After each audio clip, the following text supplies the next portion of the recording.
Avant de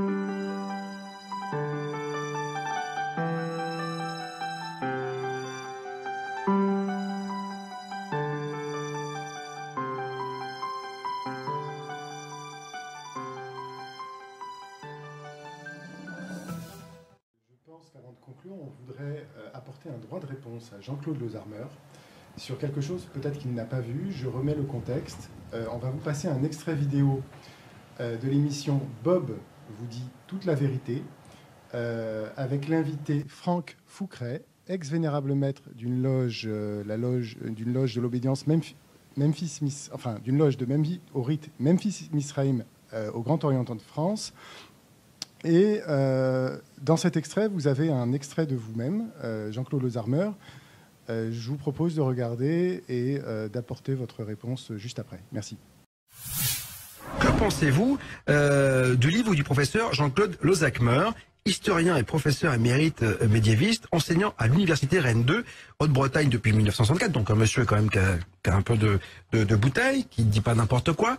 Et alors pour lui, il dit, j'ai trouvé ça sur UniTV, sur la toile, qu'il a trouvé le secret de la franc-maçonnerie. On l'écoute, et puis on se parle juste après. Écoutez quel est le secret pour lui. Je suis au cœur du problème. J'ai trouvé le secret de la franc-maçonnerie. Il n'y a plus de secret de la franc-maçonnerie. On sait ce que c'est.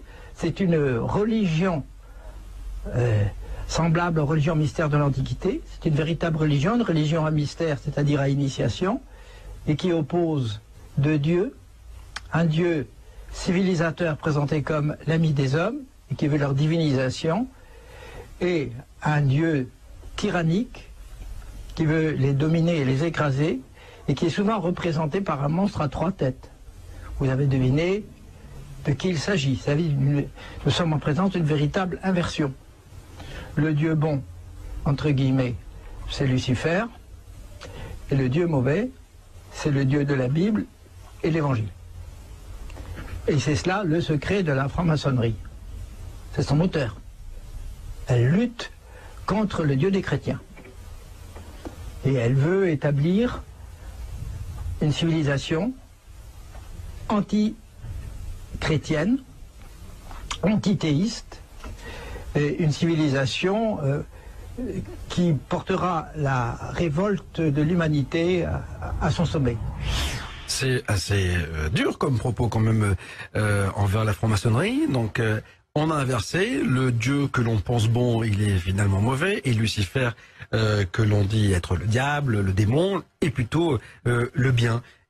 Et la franc-maçonnerie veut mettre à mal l'humanité. Vous répondez quoi à tout cela? La question c'est comment il le sait. Ah oui, est-il franc-maçon? A-t-il cheminé toute sa vie? C'est dans ses recherches. En tant qu'historien, il a cherché, il a peut-être trouvé. Il a cherché sans être rentré dedans. Donc, si vous voulez, c'est un petit peu comme si je faisais demain matin l'apologie, ou la critique de l'islam. Tant que je suis pas rentré pour prier toute une vie, comment je peux savoir ce qu'est l'islam? C'est d'ailleurs ce que certains disent quand on évoque l'islam, quand on leur demande vous avez lu le Coran, beaucoup disent non. Donc il faut l'avoir lu pour au moins pouvoir critiquer. Ça c'est première chose. Donc qu'il parle de la maçonnerie, moi je pose la question, comment il le sait? Moi quand je dis la maçonnerie, je ne dis pas la maçonnerie, je dis la maçonnerie que moi j'ai vécue. Il existe, comme je disais tout à l'heure, pratiquement 5000 loges, des dizaines de grandes loges, 180 000 maçons. Il n'y a pas 2 maçons qui vont vous donner la même perception de ce qu'ils vivent en loge. Ça, c'est la première chose. Vous avez des maçons très politisés qui rentrent pour changer l'extérieur de la société. Et vous avez des maçons, dont je fais partie, qui travaillent sur eux. Et qui pensent qu'en travaillant sur nous, ça a une influence sur la société. Alors que ceux qui travaillent sur la politique se disent changeons l'extérieur et ça fera le bonheur des êtres. C'est-à-dire ça changera l'intérieur. Alors ça c'est le premier point. Deuxième point, pour répondre vraiment à cette question, moi je l'ai écouté attentivement ce que vient de dire ce monsieur. Ça me choque pas. Alors, je vais vous dire Bob, ça ne me choque pas. Que la franc-maçonnerie est inversée, que tout le monde pense que Dieu, comme on le définit, ce soit le bon et Lucifer finalement, qu'on définit comme mauvais, et tout soit inversé, ça vous choque pas? Mais ce qui ne me choque pas, c'est ce qu'il a dit, pour une raison simple. Il y a un auteur que j'aime bien qui n'était pas maçon, elle est morte il y a une dizaine d'années maintenant, c'est Elisabeth Kubler-Ross. C'est une infirmière suisse qui a accompagné 15 000 personnes dans la mort, et elle a écrit des livres. des livres sur la vie après la vie, en quelque sorte, un peu comme le docteur Maudit, sauf qu'il parle pas de, on parle du retour de ceux qui sont venus et de ce qui se passe après. Et alors, Elisabeth Kübler-Ross explique une chose, c'est que ceux qui sont revenus de la mort, d'une mort clinique, disent, nous avons vu le Dieu auquel on croit, les saints auxquels on croit, ce qui fait qu'il y en a un qui va voir l'archange Gabriel, l'autre il va voir Saint-Pierre. Ça veut dire quoi? Ça veut dire que l'archange Gabriel existe ou ça veut dire que Saint-Pierre existe? Lequel des deux ment? La réponse que je fais, c'est que celui qui revient et qui dit j'ai vu l'archange Gabriel, il a raison, parce que sa manière à lui d'exprimer ce qu'est le représentant de son Dieu, c'est l'archange Gabriel. Eh bien, ce monsieur qui parle, lui, il est convaincu qu'il existe Lucifer, le porteur de lumière. La lumière, oui, c'est comme ça. De l'autre côté, qu'il existe un Dieu bienveillant. Tout ça, ça existe pour lui. Eh bien, si ça existe pour lui, ça existe vraiment. Ça existe pour lui.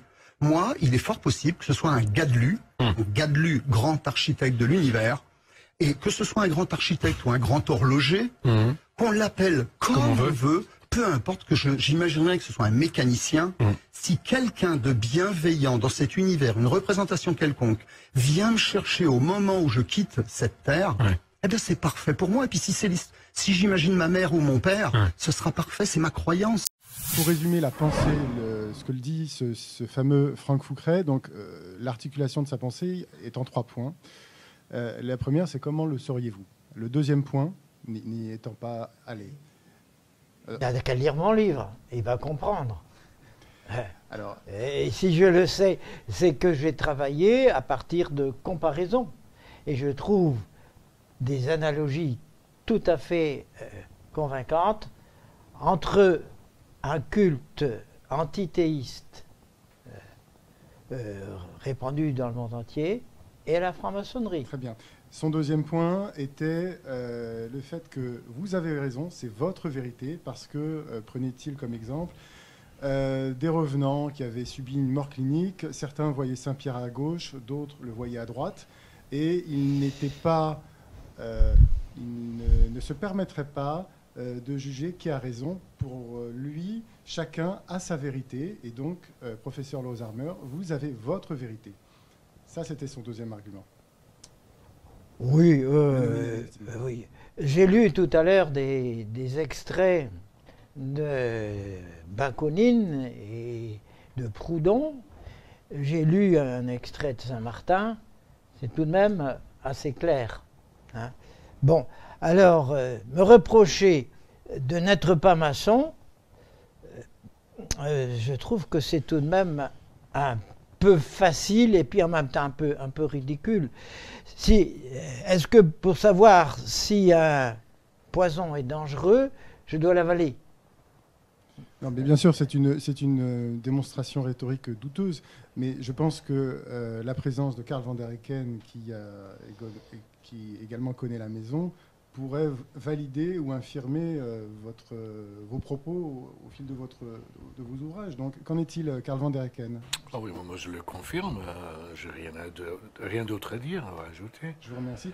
Le troisième point que Franck Foucret élaborait, c'était le fait que vous aviez raison aussi sur cet aspect duel des choses, cette dualité que tout maçon se donne pour mission de transgresser, si l'on veut, ou plutôt de dépasser, c'est plus politiquement correct, pour arriver à ce ternaire.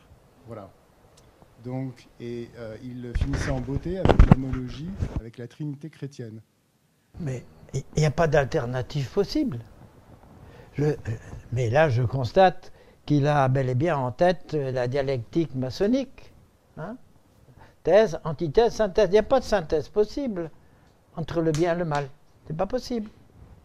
C'est la limite de la dialectique. Peut-être que c'est quoi son nom, monsieur qui a réagi? Franck Foucret. Franck Foucret. Peut-être que lui a pris l'insulte pour les francs-maçons dans leur ensemble, et non pas la maçonnerie qui est vraiment visée dans le propos de monsieur Lozarmer. Bien sûr. Je rappelle juste. Vous voyez ce que je veux dire? Monsieur Lozarmer critique la maçonnerie, pas forcément certains francs-maçons. Il a pris la précaution d'usage. Est-ce que monsieur Lozarmer doit forcément être franc-maçon pour critiquer la franc-maçonnerie? Peut-être que si monsieur Lozarmer avait pris le temps de critiquer nommément une personne, un franc-maçon, sur son parcours personnel. Peut-être qu'on aurait pu attaquer M. Lazarmer sur son parcours personnel, dans sa recherche. Or là, on ne va pas... Est-ce qu'on reproche aux francs-maçons de subvertir certains symboles? Peut-être oui, peut-être non, mais on a le droit au moins d'exprimer les choses. Et là, peut-être qu'il y a eu malentente dans le sujet qui a été, que M. Lazarmer a étudié.